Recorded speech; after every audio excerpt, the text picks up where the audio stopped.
Thank you, Madam President. Madam President, I come to the floor today to mark another major milestone for the landmark U.S.-Mexico-Canada trade agreement. This morning, Madam President, with you in the committee and voting, the Environment and Public Works Committee overwhelmingly passed USMCA.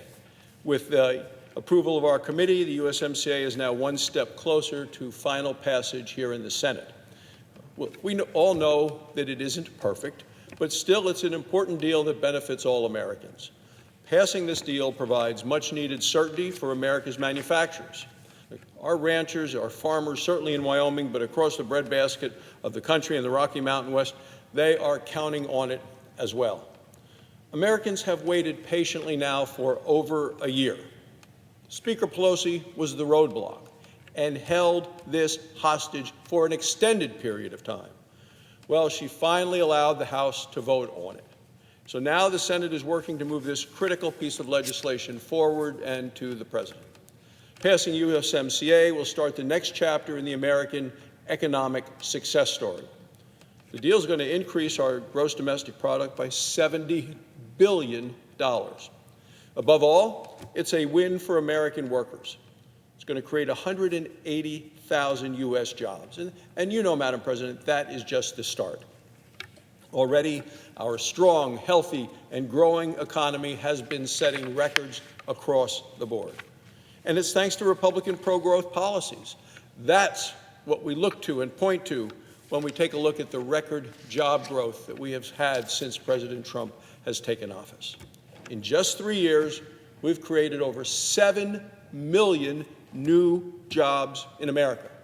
The unemployment rate is at a 50-year low. 50 years. It is astonishing. Wage growth is the fastest that it's been in a decade, especially benefiting lower-income workers. Everyone is better off with this growing economy. Yet there's still some untapped potential, and we need to unlock it now. My home state of Wyoming is poised to reap huge benefits, not only from USMCA, because our state has much to gain from new trade agreements with China and with Japan as well. The China trade agreement, I think, is scheduled to be signed tomorrow. Japan on January 1st. Together, these America First trade deals mean expanded access to export markets. Wyoming farmers and ranchers are very eager to seize these opportunities for future growth. And so, Madam President, I would just say as I conclude, here's the bottom line. Passing USMCA means more jobs, and it means economic growth. It means more certainty and more stability for our job creators. And it means more opportunity and more prosperity for America's working families. I mean, that's the real measure of this, Madam President. So it is time now for the Senate to pass USMCA. Thank you, Madam President. I yield the floor.